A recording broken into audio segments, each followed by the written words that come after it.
Welcome to the Critic and the Professor. I'm Doug Van Pelt. And I'm Peter Emerson, and we are the Critic and the Professor.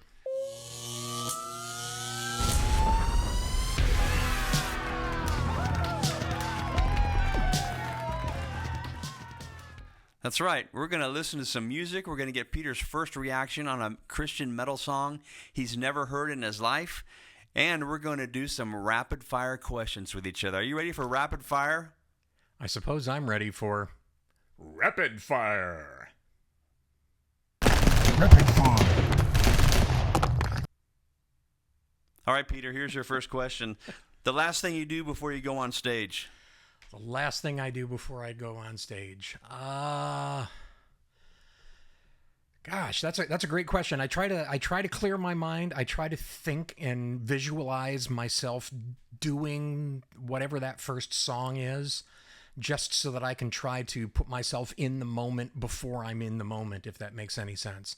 You know, just clearing everything else out and just saying, okay, this is what we're doing here, and I try to get my mind on that, and a little bit just try to enjoy the moment, because it's really that beautiful anticipation of what's going to happen that is really enjoyable. Yeah, Awesome. I love that adrenaline rush you get right there. Yes, I love that as well. Okay, Doug, here's a question for you. What was the first album that you ever loved? Ooh, great question. It's funny you should ask me that. First album I ever loved. You know, gosh, one of the first albums I bought, and the first Christian rock album, no less, was The Time to Run, Billy Graham's Film Productions soundtrack. Had Randy Stonehill sang on there a song called I Love You, and a couple other tunes that I'd seen the movie, and so the songs had a kind of an emotional attachment to the scenes in the movie. And you know, one of the first ones I bought it because I loved it. Wow, that's great. Awesome. You probably wore it out. It lasted a good long while. All right. Cassette tapes, they don't last forever. No, they don't. They don't. Especially if you leave them on your dashboard. Oh, man. In this Texas heat summer. That's it. All right, Peter, question number 2. All right, I'm ready. The mental checklist before calling that rainy show at Mozart's last December. Okay, this is a great question. Thank you. I hate canceling anything. If I can at all avoid it, I am going to put on a show, and that was us doing He Rules the World outside in the elements, and there was a chance of rain, and we knew that, but we were going to try to do what we could do, and we got about just less than halfway through the show, and it started drizzling. And we're like, all right, it's just kind of misting. It's not that bad. I've already got the guitar players under a canopy, but I'm just out there with my keyboards exposed to the elements. And I was like, oh man, it is coming in. And I actually pulled a tarp over my head. You couldn't see me any longer, but I'm tarped over my keyboard rig, playing my keyboards, trying to finish that song that we were playing. And after that, I just had to stop the show and say, I'm very sorry, ladies and gentlemen, but we're gonna have to call off the rest of this show. Thank you very much for your understanding. And we got a standing ovation for the effort to be out there as long as we did. It was cold and it was rainy and it was miserable, and you were there and witnessed it. I saw it all. Which is why you're asking this question. Now I know what was going on in your head. But yeah, I really, really, really wanted to get through it, and my hope was that, oh, maybe this was just going to be a little passing thing and then it would get by us and we'd be okay. But that obviously was not the case. Oh, well. Thanks for answering my question. You are welcome. Okay, what is one band that you should like, but you don't? Ooh, that's not fair. I might make some enemies by answering that question. Dangerous territory here. What's one band I should like that I just don't? Okay, I'm going to venture out of the Christian metal genre so I can keep from getting in trouble. Gosh, there's so many bands that when the new music revolution happened in the 90s and metal became old passe. Yeah. There's so many bands that, well, okay, so one that comes to mind is the Smashing Pumpkins. Oh, everybody loves the Smashing Pumpkins. Oh, gosh, what a great band. And I could probably think of a couple song titles, but it would be hard because I don't own any of their albums, or I never bought any of their albums. Yeah. I was given some of their albums from the record company. Don't see what the big deal is about the Smashing Pumpkins. Never got it, and I'm supposed to like them because I'm hip, but I don't. Okay. All right, there you go. So a little follow-up to that would be, this is just a little follow-up. If you can answer it quickly, that's great. Is there a band that you kind of felt that way about at the time, but in retrospect, you've gone back and listened and you're like, okay, this is better than I originally thought? Absolutely. A lot of bands would kind of fall into that category. Who was going to come to mind first? My brain is like running around right now going, open up the filing cabinets, pull out some band that But not the Smashing didn't Pumpkins. like it first, but now he does. Yeah, sometimes it takes going back and giving somebody a second chance because first impressions are not always good. I'm thinking there was a... okay, so most recently, the Stryper Christmas album, my first listen to it, I did not like it. But then when I sat down to listen to it for my review, which was the second listen, straight through, and it was undistracted. It was like purposeful listening to it. I really were picking up on things that I enjoyed and I like. Awesome. So there's a recent example. I haven't heard it yet. I'm gonna have to check it out. You should. All right. Very good. Christmas is kind of in my lane, so I'll do so. Check it out, man. You got a question for me? Yes. The first Christian rock song you heard. Man, that's a tough question. I'm going to have to say it's something by Stryper because they were on MTV. Yeah, they were. And I watched MTV. But I didn't pay attention to Christian music back then. Mm-hmm. So I obviously was not seeking it out and listening to other things. So, it would have to be something by Stryper, but I wouldn't be able to tell you what it was. Okay. So back in '86, when the To Hell with the Devil album came out, there was a thing on MTV called 1-800-DIAL-MTV. And I think it was like every afternoon about 3 o'clock, they shut off the phones or they tabulated the calls that came in. And I'm not sure I have the timeline correct, but I think it was Stryper Free, first single off To Hell with the Devil came out. And no, actually, it was Calling on You was the first single. And that went to number one. It was number one for weeks. And one of these three songs dethroned Bon Jovi and broke the record for being number one on Dial MTV for a number of weeks. And then Free came out, which was a little bit heavier song, but those two songs are back to back on the album. And then their power ballad or their ballad, Honestly, came out, and that changed the whole trajectory. Took Stryper from small, medium-sized clubs to arenas because it became a mega hit. But all three of those songs just dominated 1-800-DIAL-MTV. So it might have been one of those three songs you heard. Very, very, very plausible. Yeah. But that would have been it because I would have really known nothing else at the time. It just was not on my radar. Yeah. Okay, you ready for your last question? I am. Is a hot dog a sandwich? Is a hot dog a sandwich? I've never considered that, but, by golly, if you take the ingredients, you got bread wrapping around a piece of protein, it's a sandwich. There you have it, folks. A hot dog is a sandwich. Address all your letters to Doug Van Pelt at The Critic and The Professor. Yeah. Okay. I had a hot dog once at the Rose Bowl. Yeah? It was for a professional soccer game, the LA Aztecs, the North American Soccer League, and I got food poisoning and was sick for about a week from that hot dog and didn't eat hot dogs for about a year after that. So you had Aztec's Revenge. Yes, indeed. Yes, okay. You ready for a first reaction? Well, that has been Rapid Fire.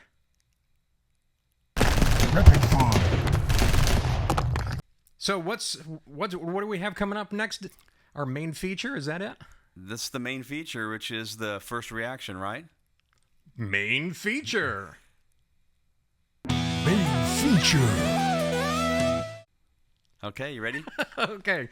So this is the part of the show where Doug crouches over the laptop and cues up something from days gone by, unless it came out today, I suppose.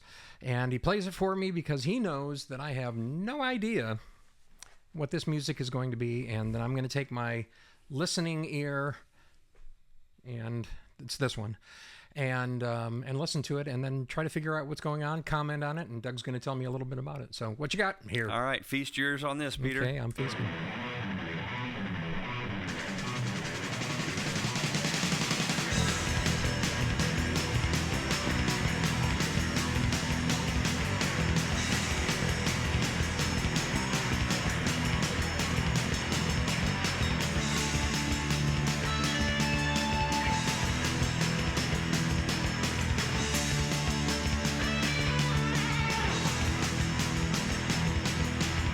My sleep was shattered by blinding light. I am lifted up upon his throne was the great I am, and me alone. Jehovah's glory was all about. All heaven shocked with the angels shout. 3 times holy is this God of might. Here am I, send me, take me, use me, send me, take me, use me, send me, I am not my own.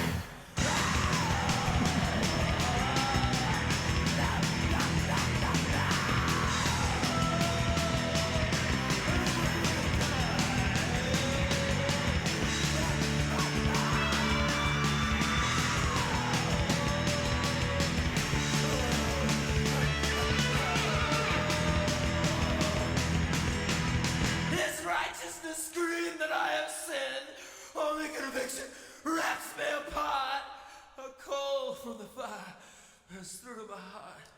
Clean was I by the Holy King's choice. Then all was still, except for his voice. Who will go for us? Whom shall I send? Here am I. Send me, take me, use me. Send me, take me, use me, send me. I am not my own. Send me, take me, use me. Send me, take me, use me, send me. I am not my own. Praise God, hallelujah. I can believe that it's true. All my sins are washed clean by the blood of the Lamb. Glory to God. Praise Jesus. Oh, hallelujah. I'm so grateful.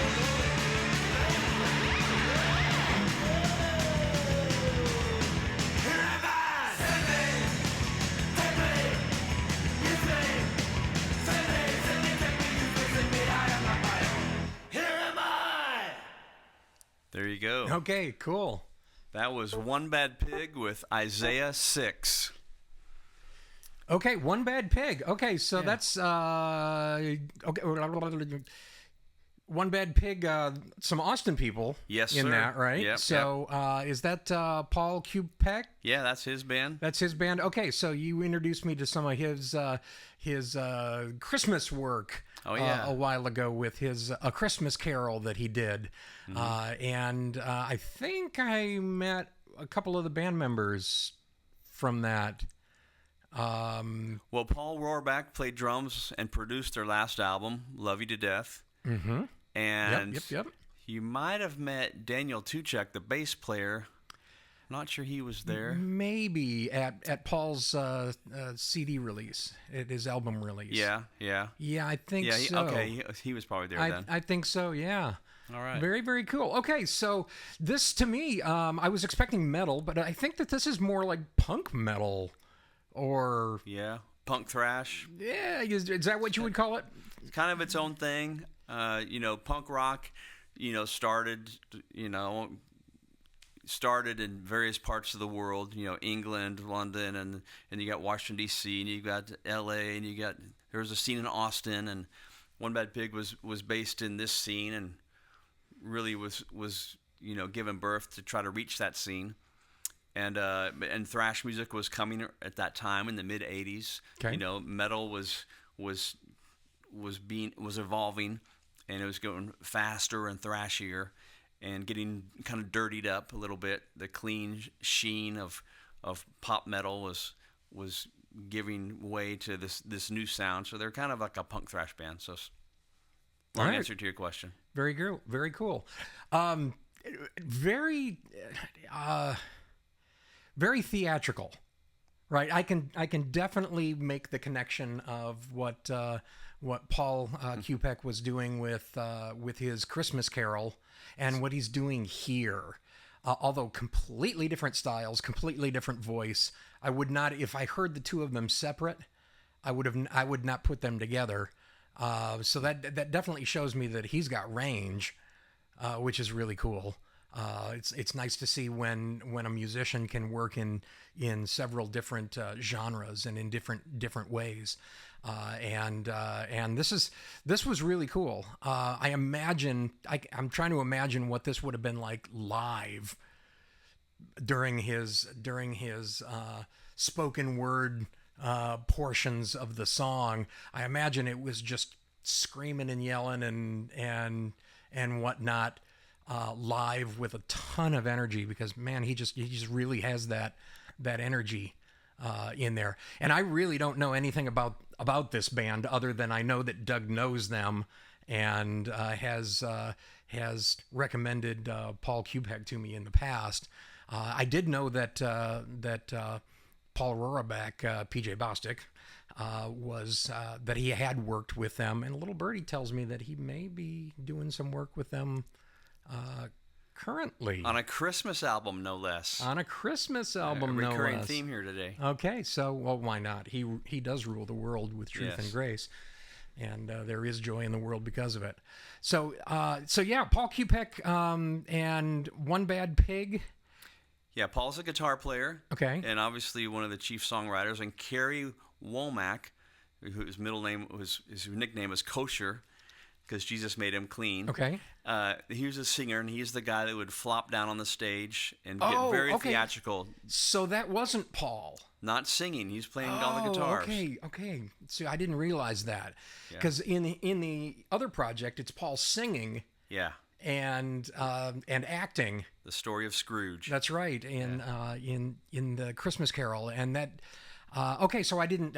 Another thing I didn't know. I figured that Paul was perhaps the singer in that group. Nope. Okay, things I did not know. Yeah. Mark that down as one of many. Okay. So, song is in E minor.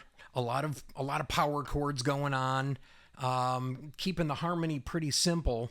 I like that he's going and that they're hitting this. They're kind of going power chord kind of thing, root and fifth, right? Right. I just happen to have a keyboard in front of me. Root and fifth. And then it's kind of powerful. Instead of using dominant motion in there, which at some point I'll talk about in Crash Course, he uses this lowered seventh scale degree. So a flat seven, so that he goes all the way down to a D power chord.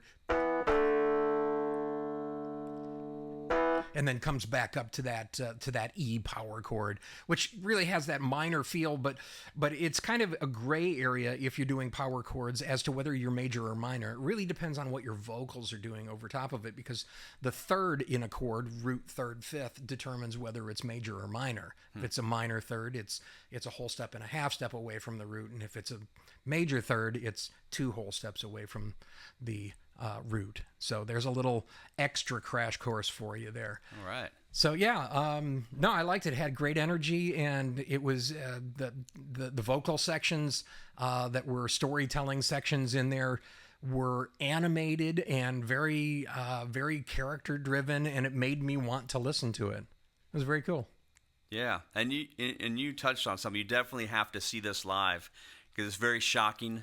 In some shows, they might use little strobe lights, but the frenetic guitar and the sudden stops, and Carrie Kosher Womack is just screaming. He's acting out Isaiah before the Lord in chapter 6, where he comes face to face with the holiness of God and realizes his lips are unclean, and then an angel takes a coal from the fire and puts it on his tongue and makes him clean, and he kind of portrays that live, and then the band, the background vocalists are like, "Here am I, send me. Wow. Here am I, use me. Take me, send me, use me. I am not my own." That's great. Super fast, yeah. That is great stuff. Unforgettable when you see it live. Yeah, my hope with Christian music, in all instances, is that people can get the message from it beyond what the music's doing. You know, and I think that it takes lots and lots and lots of different types of music to be able to reach people. So there's a place in the world for something like this. There's a place in the world for praise and worship music. There's a place in the world for the classical traditional or the spiritual hymns and all of that. And it's really magnificent to see all of these different things and to hear the stories behind them and what the heart is behind the message is really fantastic. Isaiah is a pretty special book. Yes, indeed. It's got 66 chapters, and there's 66 books in the Bible. And the first 40-something chapters are kind of historical and more law-centric, and the last 20-something chapters are prophetic. And the Old Testament has that many chapters, and the New Testament has 20-something that declare Jesus. So it's like a mirror image of the Bible. It's a little mini Bible in prophecy. Yeah, it's crazy. Yeah, that's really cool. All right, so One Bad Pig, and the song was? Isaiah 6. Isaiah 6. Okay, and I guess that has been the main feature. Ta-da! Main feature. All right, Doug, so what are we going to do next? Are we going to do a little crash course? Are we going to do a little behind the mic? What do you want to do? I'll give you a little behind the mic on One Bad Pig. Okay. They were from Austin, Texas. Bumper! Behind the mic? No, not that one. Behind the mic. Is this thing on? When it was originally written in 1986, it was just called Six. And when they recorded it for the second time for their recording contract with Pure Metal Records, they changed it at the producer's suggestion to Isaiah 6 to be a little more understandable and cue the audience in a little bit quicker. It's like, oh, okay, 6. Because if you listen to it 3 times, it's... There you go. Yeah, you don't want that. Not in the 80s. Not in the 80s, nope. The PMRC will get you. Yeah. Thanks, Tipper. This skateboard here, used for the album cover, Paul had the idea of doing an album cover kind of like the NXS Kick album, which had the different members of the band pose in different parts. It's magic, but the cover is on the screen right now. There. It's right between us. So Paul borrowed that skateboard, which is my skateboard. It's a Powell double beamer with independent trucks and tracker trucks on it, and he used that because he wanted to be a skateboarder. And he had some swatches. They were really popular back then. And Kerry Womack got a nice leather jacket. Philip Owens, the drummer, who went to high school right here in Austin, he joined the band. He painted little pink pigs on his black jeans for this photo shoot. And it was Streak Wheeler, the bass player, kind of creeping around the corner. That's what bass players do. Yeah. Came out in 1989.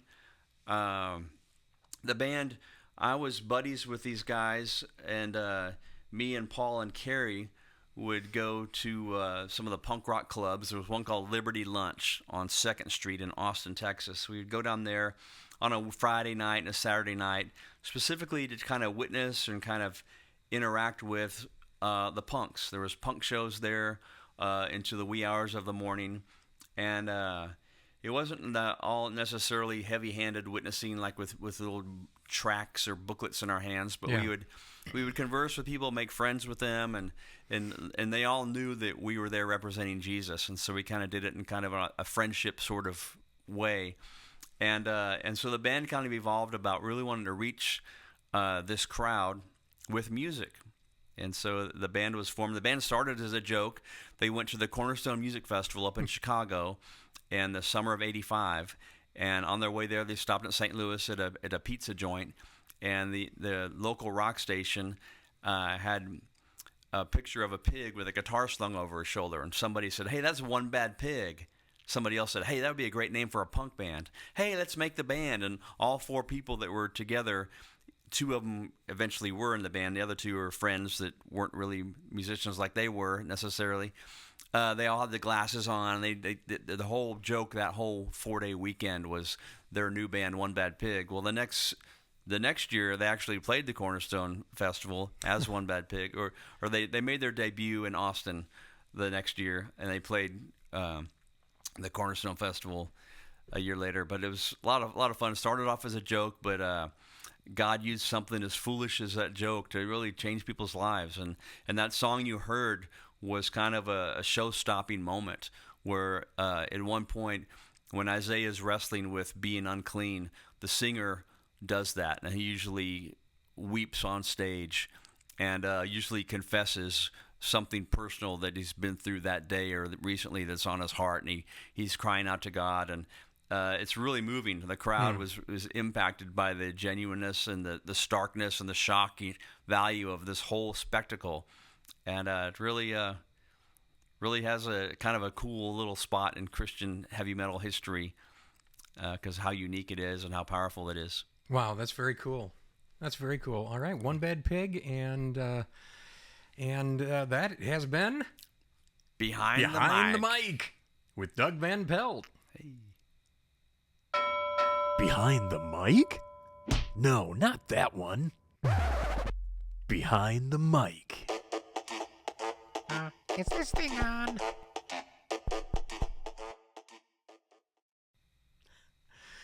Okay, cool. So we'll do a little crash course segment here, and of course, the crash course is when I bore you to death with music theory and see how quickly I can put Doug Van Pelt to sleep.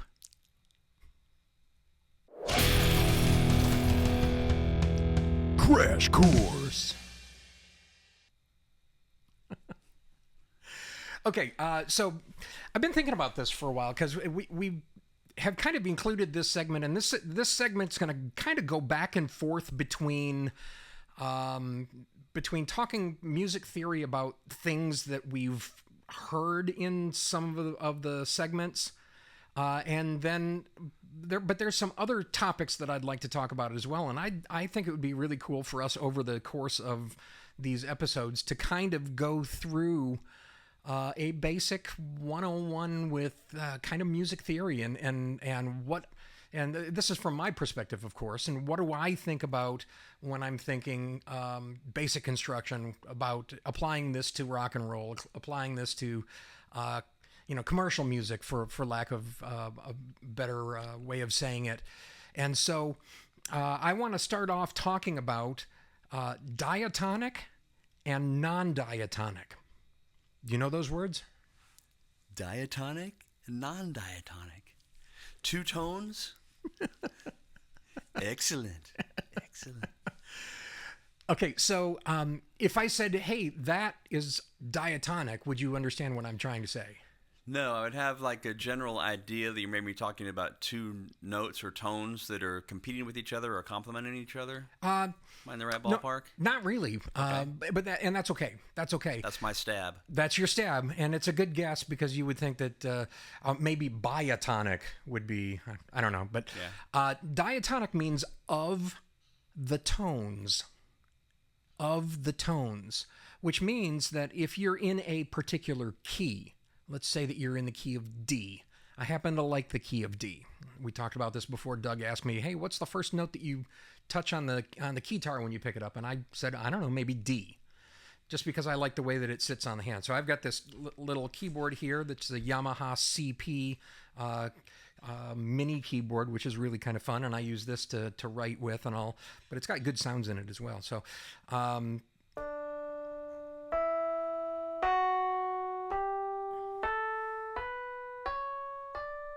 that's a major scale in the key of D. So D major. D, E, F sharp, G, A, B, C sharp, and D again. Now, that's really important because that's the major scale if that everybody learns when they're doing music at any level. They all learn what the major scale is. We would call, if we knew we were in the key of D, anything that played any of those notes that I just listed there, those would be diatonic. So if I were to borrow from outside of those notes, from outside of that key, that would be non-diatonic. So if we're in the key of D, and I did this, well, all of a sudden, I'm playing I'm playing an A flat instead of an A natural.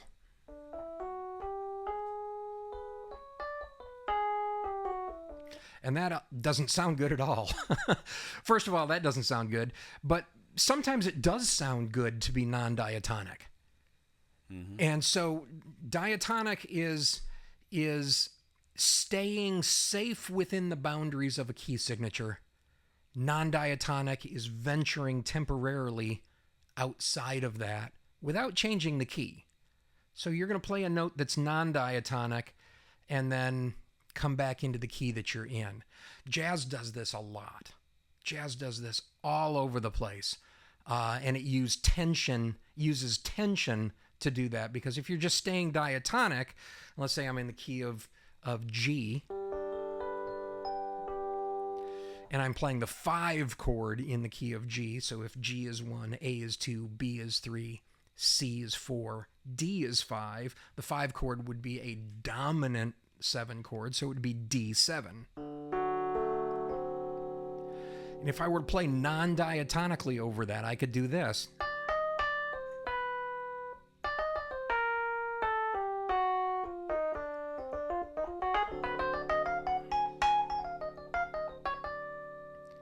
I'm playing non-diatonic notes. I'm playing a whole bunch of notes that are not in the key of G, but it sounds cool because I'm hitting just the right tension notes to make that happen. And so those are non-diatonic, and it's blending diatonic sounds which sound very safe and at home with non-diatonic sounds that are a little bit more Rolling Stones, dangerous, right? A little bit more not what you're expecting, and a lot more tension. Yep. And a lot more tension. It's not that the Beatles didn't use tension. They used a lot of tension, but Mick Jagger looks like a thug. But anyway, there you go. So diatonic means within the key signature. Non-diatonic means that it's anything that ventures outside of the key signature that you're in. And there you have it. I love it. Thank you, Peter. And that's been Crash Course. Yeah.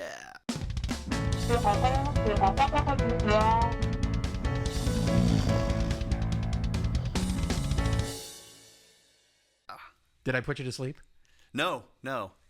I was a little bit mad for a second that I was so wrong with my answer, but not sleepy. No, it's okay though. But I mean, if you've never had a reason to speak that theory language, there'd be no reason for you to know that, and that's not a crime. That's just it just is what it is. And a lot of people that play music don't study the theory, and that's not the end of the world, because some players have a really great ear and they can just pick up on things and start doing them naturally and really incredibly well. The problem comes when you're trying to communicate your ideas to other musicians and to get everybody on the same page.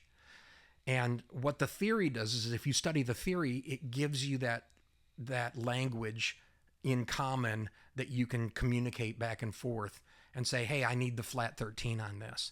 And you're like, I didn't even know there was a 13. Mm-hmm. Well, there is.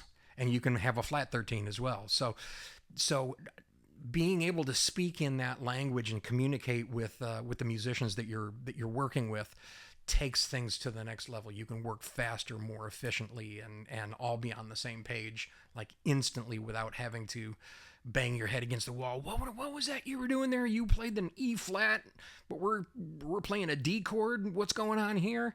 It's like, well, that's the flat 9. The flat what? So anyway, I'll save that for another Crash Course episode. Awesome.